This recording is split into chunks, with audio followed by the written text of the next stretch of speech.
Hello friends, good morning. My name is Milan Dolaria. In this video we will see our next topic, indirect inquiry. Okay, this is the second method of collecting the primary data.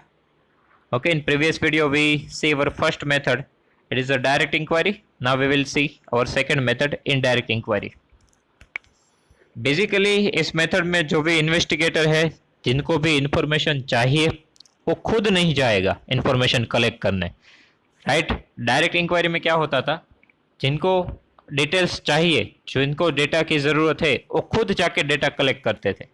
But indirect में क्या होगा, वो खुद जाके data collect नहीं करेंगे, but किसी और पर्सन को भेजेंगे, या तो किसी के पास से जो डायरेक्ट कलेक्ट किया हुआ डेटा है उनका ही यूज़ कर लेंगे, राइट। इसमें खुद नहीं जाएंगे। जब फील्ड बहुत बड़ी होती है तब ये पॉसिबल भी नहीं है कि हम एक एक जगह एक एक कोने पे जाके डिटेल्स कलेक्ट करें। तब हम क्या करते हैं, किसी से डायरेक्ट डेटा ही लेते हैं, राइट। तो ये हम इनडायरेक्ट इंक्वायरी में देखेंगे। Okay, so here in any of the following situations the investigator contacts an organization or a person capable of conducting inquiries and gets relevant information from such organization or person. Okay, यहाँ पे कुछ condition दी हुई है। इन cases में investigator जो है वो किसी ऑर्गेनाइजेशन से कांटेक्ट कर रहे हैं, या तो किसी पर्सन से कांटेक्ट कर रहे हैं कि जो इंक्वायरी कंडक्ट कर पाए, या तो जिन्होंने की हो, राइट। और उनसे जो रिलेटेड इंफॉर्मेशन चाहिए वो ली जाती है। अब ये सिचुएशन कौन कौन सी है ये देखते हैं। When direct sources does not exist, okay, direct contact हो वैसा वे ना हो, वो सोर्सेस पॉसिबल ना हो, या तो वहां पे जाना पॉसिबल ना हो, वैसे केसेस में। When the field of direct inquiry is very large and there is a lack of time for personal contact with the respondent. Okay, when the field of direct inquiry is very large, मतलब कि direct inquiry करनी हो, field बहुत बड़ी हो, right, जिसपे एक एक जगह पे पहुंचा ना जा सके, या तो बहुत सारा टाइम लगे वैसा हो। And there is a lack of time for personal contact with the respondents. Okay, कि एक एक से पर्सनल बात करके डेटा कलेक्ट करना हो, राइट, उतना टाइम हमारे पास ना हो, लैक ऑफ टाइम। बहुत ज़्यादा पर्सन से जब हमें डिटेल्स चाहिए, राइट, तो एक एक पर्सन से डायरेक्ट कांटेक्ट में आके बात करना वो ज़्यादा टाइम कंज्यूमिंग है, राइट। सो ऐसे केसेस में भी इनडायरेक्ट इंक्वायरी का यूज़ किया जाता है। When the information to be obtained is complex, right, जो भी इंफॉर्मेशन हमें चाहिए वो इजी ना हो कि डायरेक्ट वे से हम कलेक्ट कर पाए, राइट। मोस्ट ऑफली क्या होता है, जब कोई घर पे जाते हैं और वहाँ पे लेडीज़ होती है, और जो भी जिनको इन्फॉर्मेशन चाहिए वो जेंट्स होता है, तो कुछ इन्फॉर्मेशन है वो उनको पूछ नहीं सकता, राइट। अदरवाइज कोई भी सिचुएशन हो, समटाइम्स ऐसी डिटेल्स हमें चाहिए जो कि पर्सनल डिटेल से बिलोंग करती हो। अदरवाइज कुछ ऐसे इन्फॉर्मेशन हो जो सामने वाले को देने में प्रॉब्लम आ रही हो, तो ऐसे केसेस में भी इनडायरेक्ट इंक्वायरी जो ऑलरेडी कलेक्ट की हुई हो उनका यूज़ किया जाता है। Okay, the next when the cost associated with direct inquiry is unbearable। Okay, जो कॉस्ट डायरेक्ट इंक्वायरी में लगती है, राइट, उन उतने हम कैपेबल ना हो, उतना पे कर पाए या फिर उतना एक्सपेंस कर पाए, राइट। सो जब कॉस्ट ज़्यादा लगे वैसा हो, बहुत बड़ी डिटेल्स, ज़्यादा डिटेल्स चाहिए, राइट, ऐसे केसेस में कॉस्ट भी जो एसोसिएटेड कॉस्ट होती है वो भी ज़्यादा होती है। तो ऐसे केसेस में भी इनडायरेक्ट इंक्वायरी का यूज़ किया जाता है। ओके, सो यहाँ पे टोटल 4 कंडीशन दी हुई है। Direct source does not exist, then direct inquiry is field of direct inquiry is very large, lack of time, right, information is complex and cost. So this are the main topics, right, in which indirect inquiry we can use. Okay, so main क्या है कि हम खुद जाके details collect नहीं करेंगे, किसी और से करवाएंगे, या तो जिन्होंने की हुई है वहां से डायरेक्ट कॉपी करेंगे। Okay, next is the method of collecting information in such a way is called indirect inquiry। ऐसे केसेस में जब हम डायरेक्ट ऑर्गेनाइजेशन से डिटेल्स ले लेते हैं, राइट, वो होता है indirect inquiry. In this method, the information is obtained with the help of third party instead of enumerators. Right? Direct enumerator नहीं जा रहा है डिटेल्स कलेक्ट करने के लिए, थर्ड पार्टी का यूज कर रहा है, राइट, जिन्होंने ऑलरेडी कलेक्ट की हुई है उनके पास से इंफॉर्मेशन ली जा रही है.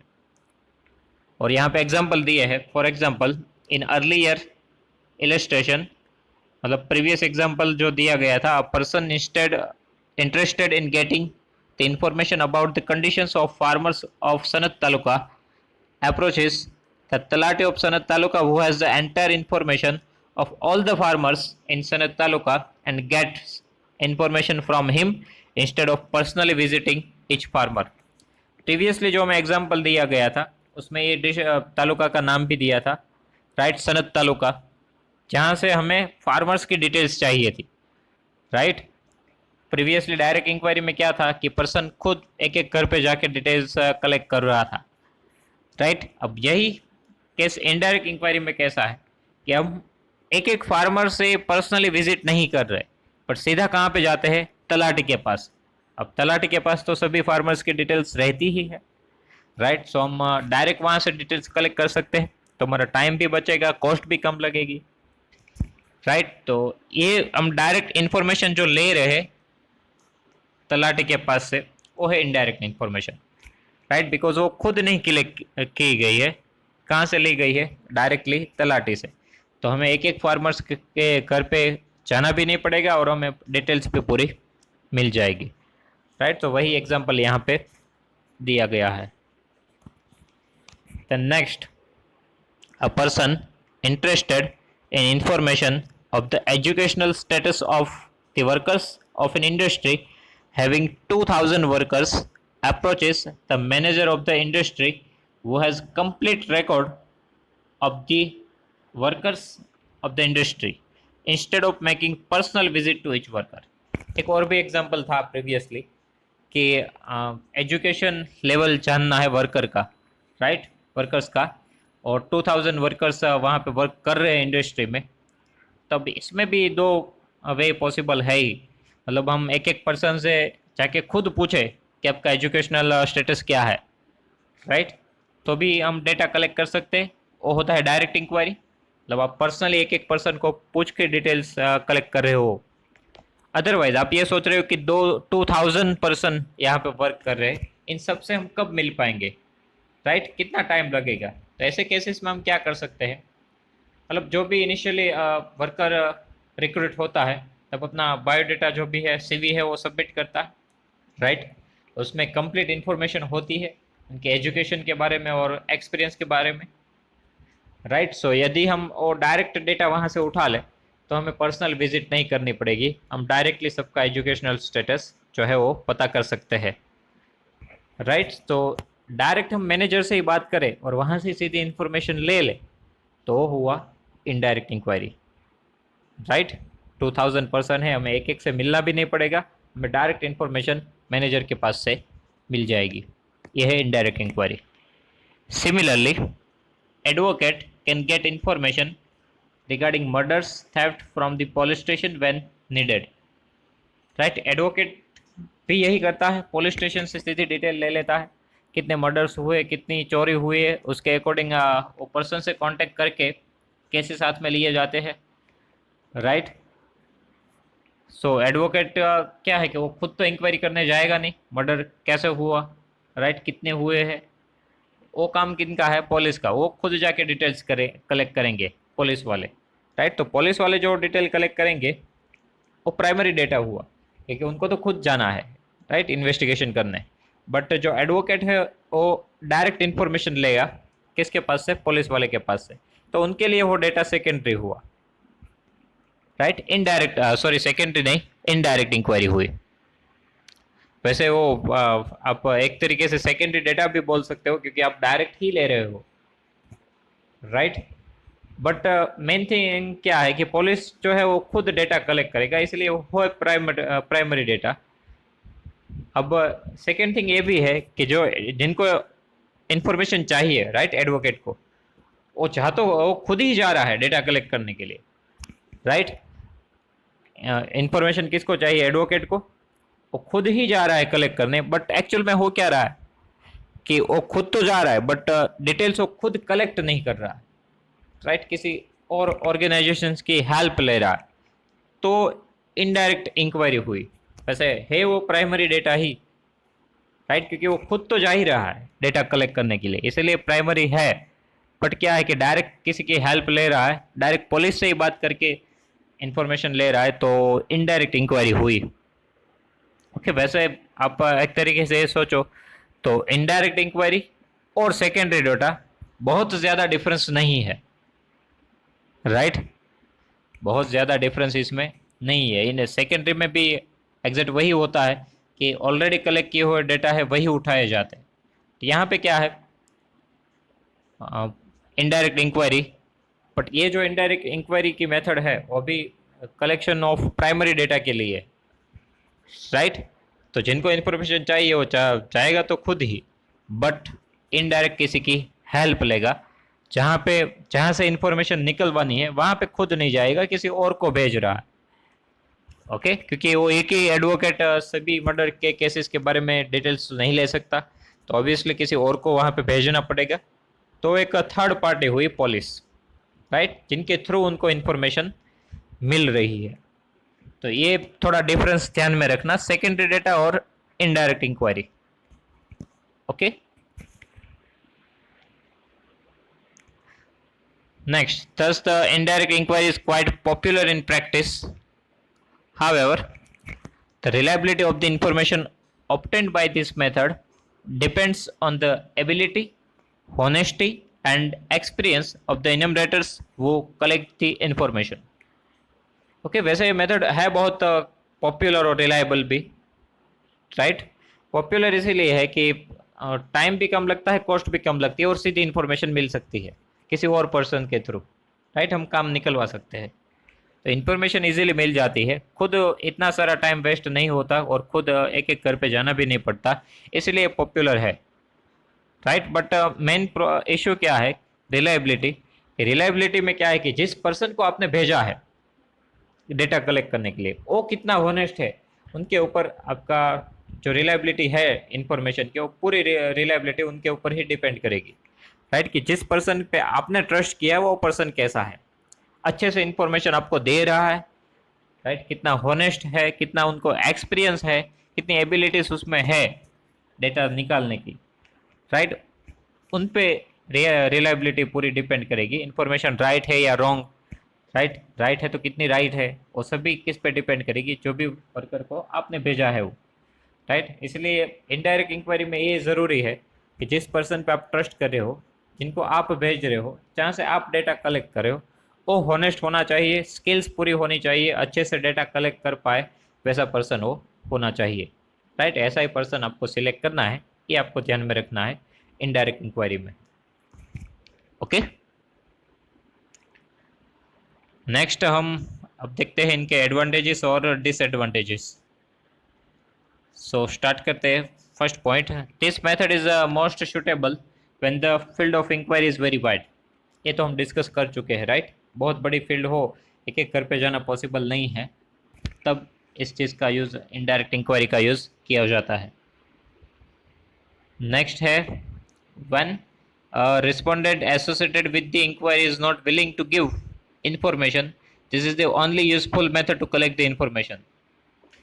कभी कभी हम कोई क्या होता है कि मेडिकल इंफॉर्मेशन लेने जाते हैं, मेडिकल पर्सन जो भी होते हो, बट एग्जैक्ट कभी क्या होता है कि कोई घर पे नहीं होता, राइट, ओल्ड एज पीपल होते हैं, तो वो जो उनसे जो पूछा जाता है वो प्रॉपर इंफॉर्मेशन नहीं दे पाते, राइट। उनको उतना याद नहीं रहता या पता नहीं होता, ऐसे इश्यूज रहते हैं। या तो फिर क्या होता है कि जब घर पे कोई छोटा बच्चा ही हो तो वो भी, उनके पास भी पूरी इंफॉर्मेशन नहीं होती है हेल्थ के बारे में, राइट। ऐसे केसेस में क्या होता है कि जो रिस्पॉन्ड करने वाला पर्सन है उनके पास प्रॉपर इंफॉर्मेशन नहीं है, या तो अच्छे से उनकी इंफॉर्मेशन एक्सप्लेन नहीं कर पाता, राइट। तो जिनको डेटा चाहिए उनके लिए वो एक इशू रह गया, वो गया है डेटा कलेक्ट करने, बट क्या है कि प्रॉब्लम हुई, कौन सी, कि इन्फॉर्मेशन प्रॉपरली नहीं दे पा रहा है, जिनको जहाँ से इन्फॉर्मेशन हमें लेनी है वहाँ से। तो ऐसे केसेस में भी पहले से कोई इंक्वायरी ली गई हो, पहले से कोई डेटा कलेक्ट किए हो, उनका ही यूज़ कर ले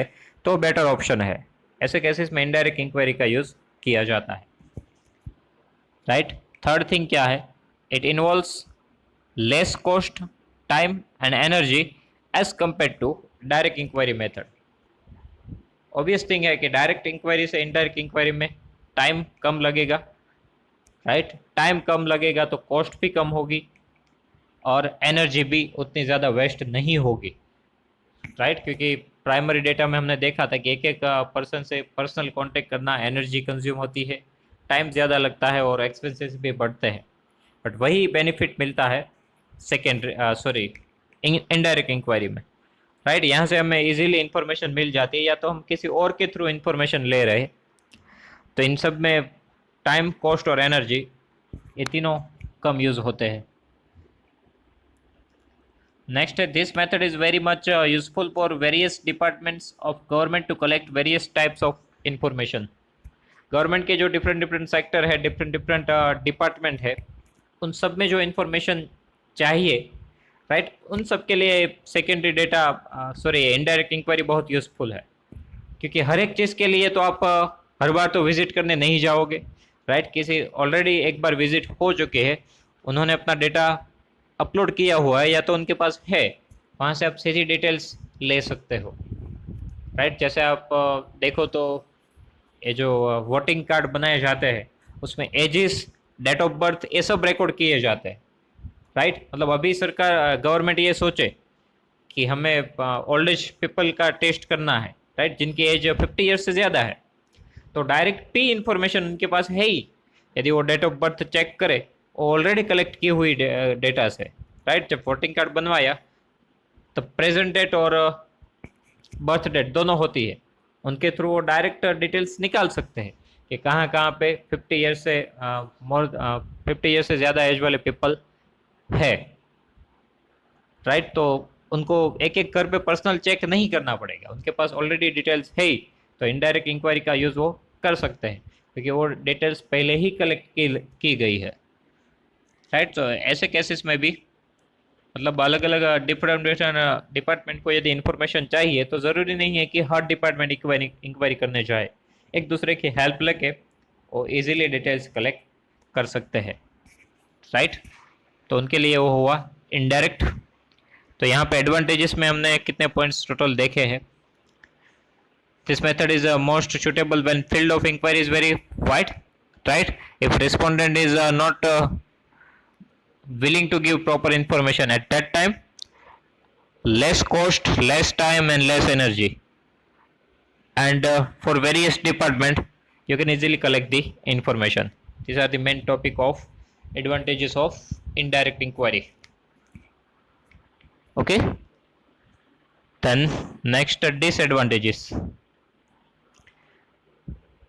First, when individual or organization associated with the task of providing information have an prejudice or biased attitude, the information becomes less reliable. कभी कभी क्या होता है कि जिनको हम भेज रहे हैं, right, at the time of मतलब जब हम उनको भेजते हैं उसी टाइम पे हमारा दिमाग ठिकाने पे ना हो, तो गुस्से में हम बोलते थे फटाफट ये इंफॉर्मेशन कलेक्ट करके आओ। अब वो जो पर्सन जा रहा है उनके दिमाग में उल्टी असर होती है, मतलब उनको मूड नहीं रहता वर्क करने का।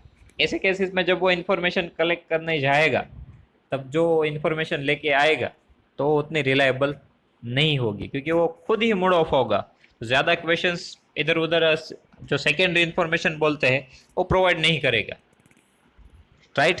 मतलब डिटेल में नहीं एक्सप्लेन करेगा, आंसर देगा तो ले लेगा। वैसा होता है बहुत बार कि हम पे किसी कोई प्रेशर आए, तो प्रेशर सिचुएशन में हम उतनी एफिशिएंसी से अच्छे से वर्क नहीं कर सकते जितना हम नॉर्मल में करते हैं, नॉर्मल कंडीशन में करते हैं, राइट। दूसरा क्या है कि जो भी इंफॉर्मेशन जो भी वर्कर है डेटा कलेक्ट करने गया, मतलब मान लो कि एक बार वो ऑलरेडी विजिट कर चुका है और उनको ये पता है कि इस पर्सन ने पिछली बार अच्छे से आंसर नहीं दिया था, राइट, ऐसा उनको पता है, तो ये प्री जस्टिस है, उनको पहले से थोड़ा नेगेटिविटी है उनके माइंड में। अब वो दोबारा उनसे पूछने जाएगा तो सिंपल ही ऊपर ऊपर से पूछ के निकल जाएगा, क्योंकि उनको पता है कि ये प्रॉपरली आंसर नहीं दे रहा। राइट, ऐसे जो प्री जस्टिस होते हैं, मतलब ऑलरेडी उनको ये है कि इनके पास ये प्रॉब्लम है, ऐसे आंसर नहीं देगा, या ये इनको ऑलरेडी प्रॉब्लम है। राइट, यदि ऐसा पूछेंगे तो ये उल्टा आंसर देगा। तो ऐसे जब माइंड में रहता है तब जो इंफॉर्मेशन हम लेके आते हैं, जो पर्सन लेके आता है, वो रिलायबल नहीं रहती। राइट, काफी बार क्या होता है कि उनको डर लगता है कि ये इन्फॉर्मेशन पूछूंगा तो ये ऐसा आंसर देगा, इसलिए वो एक और वे से इंफॉर्मेशन कलेक्ट करता है, जिससे उनका मीनिंग भी चेंज हो सकता है। राइट, ऐसे केसेस में भी इंफॉर्मेशन जो है वो प्रॉपरली नहीं मिल पाती, रिलायबल नहीं रहती। मतलब जो भी पर्सन को आप भेज रहे हो वो ओपन माइंडेड होना चाहिए, उनके माइंड में कोई प्री जस्टिस नहीं होना चाहिए, कोई बायस नहीं होना चाहिए। राइट, उनका जो माइंड में जहाँ से भी वो इंफॉर्मेशन कलेक्ट करने जा रहा है, राइट, उनके प्रति उनके मन में कोई ऐसा भेद नहीं होना चाहिए, तभी वो इंफॉर्मेशन जो है वो अच्छे से लेके आएगा, प्रॉपरली कलेक्ट कर पाएगा। राइट, सेकेंड थिंग क्या है, the method becomes useless when the third party from whom the information is obtained dishonest, inefficient or unable to provide correct information। दूसरा क्या है कि जहां से आप इंफॉर्मेशन उठा रहे हो, राइट, जिस ऑर्गेनाइजेशन से या जिस भी पर्सन से, वो खुद हॉनेस्ट नहीं हुआ, मतलब अच्छे से डिटेल्स कलेक्ट की हुई नहीं है, या तो इनएफिशिएंट हुआ, मतलब जो टास्क उनको दिया गया था उस टास्क को कंप्लीट करने की एफिशिएंसी एबिलिटी उसमें ना हो, तो भी वो अच्छे से इंफॉर्मेशन कलेक्ट नहीं की होगी। Otherwise unable to provide the correct information, या तो जो इंफॉर्मेशन लेने के लिए गया है वो इंफॉर्मेशन के बारे में उनको खुद को ही पता ना हो, तो क्या प्रॉपर इंफॉर्मेशन देगा। राइट, ऐसे केसेस में भी जब कोई काउंटर क्वेश्चन पूछता है कि ये इंफॉर्मेशन किस चीज़ के लिए चाहिए, और उनके पास भी प्रॉपर आंसर ना हो, राइट, अच्छे से एक्सप्लेन ना कर पाए कि इनकी आंसर्स कैसे आपको देने हैं, कैसे डेटा आपको देने हैं, वो ऐसे केसेस में भी इंफॉर्मेशन जो कलेक्ट होती है वो अच्छे से नहीं होती।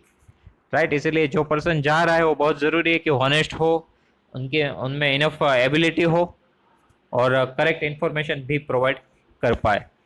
राइट, यदि डिसऑनेस्ट हुआ, एफिशिएंसी उतनी नहीं हुई, एबिलिटी नहीं हुई, या तो करेक्ट इंफॉर्मेशन प्रोवाइड नहीं कर पाया, तो ऐसे केसेस में भी इंफॉर्मेशन जो है वो कंप्लीट इंफॉर्मेशन नहीं मिलती, या तो मिलती है वो रॉन्ग मिलती है। तो यदि आप वहाँ से डायरेक्ट डेटा उठाओ, अब आपको तो पता नहीं है कि डिटेल्स कैसे कलेक्ट की गई है, राइट, आपने तो डायरेक्ट ही वहाँ से उठाया है, तो ऐसे केसेस में जो आप इंफॉर्मेशन लेके आते हो, उनका जो फर्दर एनालिसिस करते हो वो भी रॉन्ग होता है। राइट, सो ये भी ध्यान में रखना ज़रूरी है कि आप जहाँ से भी इनडायरेक्ट इंक्वायरी ले रहे हो वो पर्सन कैसा है, कैसी डिटेल्स वो कलेक्ट करता है, उनके बारे में, उनके बिहेवियर के बारे में आपको पता होना चाहिए। राइट, तो ही आप अच्छे से इंफॉर्मेशन, राइट इंफॉर्मेशन कलेक्ट कर पाओगे और अच्छे से एनालिसिस कर पाओगे। ओके, तो ये डिसएडवांटेज में ये टू थिंग्स है कि प्री जस्टिस और बायस एटीट्यूड नहीं होना चाहिए, और थर्ड पार्टी जहाँ से भी हम इंफॉर्मेशन ले रहे हैं वो थर्ड पार्टी प्रॉपर होनी चाहिए, honest, enough ability and correct information provide कर पाए वैसे। ओके, तो ये डिसएडवांटेज और एडवांटेजेस इनडायरेक्ट इंक्वायरी के हैं। So here our direct inquiry and indirect inquiry two topic are complete, right, and our next topic method of questionnaire वो हम अपने नेक्स्ट वीडियो में देखेंगे। यहाँ तक किसी को कोई डाउट हो तो कमेंट सेक्शन में लिख सकते हैं, I will give you the answer. Okay, thank you.